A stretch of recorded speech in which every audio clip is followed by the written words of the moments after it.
दोस्तों कहते हैं जो भी काम आपके सामने है उसे पूरी शिद्दत से करो तो सफलता आपको जरूर मिलेगी।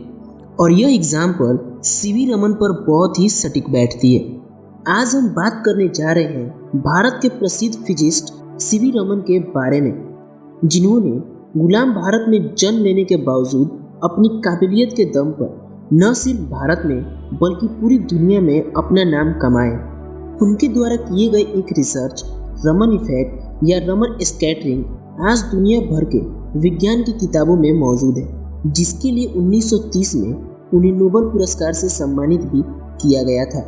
तो चलिए इनके बारे में शुरू से जानते हैं। सीवी रमन का जन्म 7 नवंबर 1888 को भारत के तमिलनाडु राज्य के तिरुचिरापल्ली शहर में एक मध्यम वर्गीय ब्राह्मण परिवार में हुआ था, जो उस समय मद्रास प्रेसिडेंसी का हिस्सा था। उनका पूरा नाम चंद्रशेखर वेंकट रमन था। उनके पिता का नाम चंद्रशेखर रमनाथन अय्यर था और माता का नाम पार्वती अम्मल था। उनके पिता विज्ञान के एक लेक्चरर थे, जिन्होंने बचपन से ही उन्हें विज्ञान के बारे में बहुत कुछ पढ़ाया और सिखाया था। सीवी रमन जी बचपन से ही बड़े जिज्ञासु स्वभाव के थे। हमारे आसपास जो भी चीजें होती हैं वह कैसे होती है और क्यों होती है, यह जानने की इच्छा उनमें हमेशा से ही रहती थी। और यह जिज्ञासा उनके मन में बुढ़ापे में उतनी ही थी जितना कि बचपन में। उनके पिता उनके हर सवालों के जवाब देते थे और ज़्यादा से ज़्यादा विज्ञान के बारे में बताया करते थे। तो इस तरह उनके पहले गुरु उनके पिता ही थे।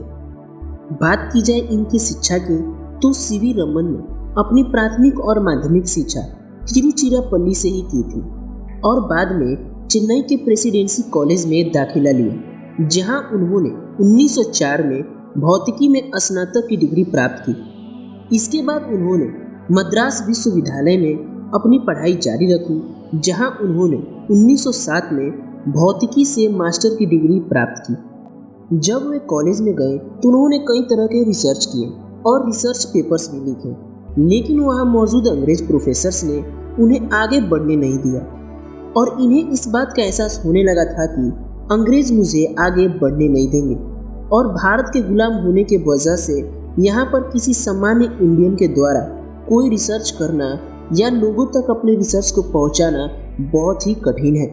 लेकिन उन्होंने हार नहीं मानी और अपना प्रयास जारी रखा। साल 1907 में सीवी रमन ने प्रेसिडेंसी कॉलेज में फिजिक्स के लेक्चरर के रूप में अपने करियर की शुरुआत की और बाद में उन्होंने कलकत्ता विश्वविद्यालय और बेंगलुरु में भारतीय विज्ञान संस्थान में प्रोफेसर के रूप में भी कार्य किया।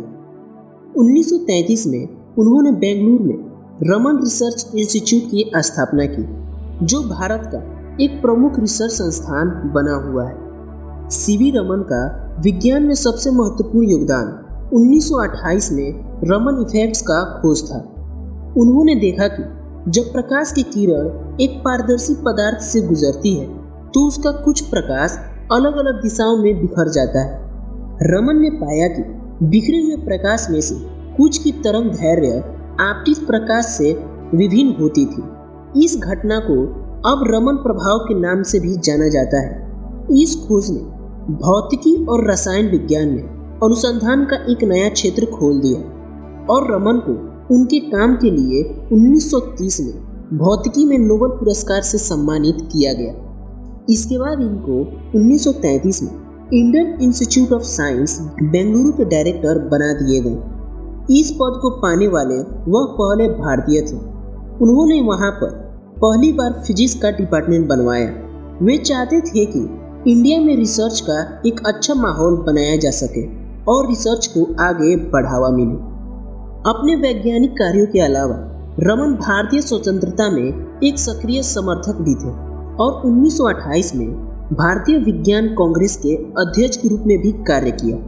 उन्होंने 1929 में ब्रिटिश सरकार द्वारा नाइट की उपाधि प्राप्त की और भारत के सर्वोच्च नागरिक सम्मान भारत रत्न से सम्मानित भी किया गया। अपने लाइब्रेरी में काम करते समय एक दिन सीवी रमन बेहोश हो गए और डॉक्टरों के जांच पड़ताल के बाद पता चला कि इनके दिल में कुछ परेशानियां हैं। उस समय तो इनको बचा लिया गया, मगर डॉक्टरों ने कहा कि इनके पास गिने चुने ही दिन बचे हैं। और 21 नवंबर 1970 को बेंगलोर के एक हॉस्पिटल में 82 वर्ष की आयु में उनका निधन हो गया और उन्होंने भारत देश को अलविदा कह दिया। लेकिन विज्ञान के क्षेत्र में उनके द्वारा किए गए योगदान को हमेशा याद किया जाता है और उनका काम दुनिया भर के वैज्ञानिकों को प्रेरित और प्रभावित करता रहेगा। दोस्तों, आपको यह वीडियो कैसा लगा कमेंट में जरूर बताइएगा। वीडियो को लाइक करके आप हमारे मनोबल को बढ़ा सकते हैं और हमारी आने वाली नई वीडियो आपसे मिस ना हो इसके लिए चैनल को सब्सक्राइब कर लीजिएगा। सब्सक्राइब करने के बाद बेल आइकन को दबा लीजिएगा। अपना बहुमूल्य समय देने के लिए बहुत ही धन्यवाद। मिलते हैं आपसे एक और नए वीडियो में।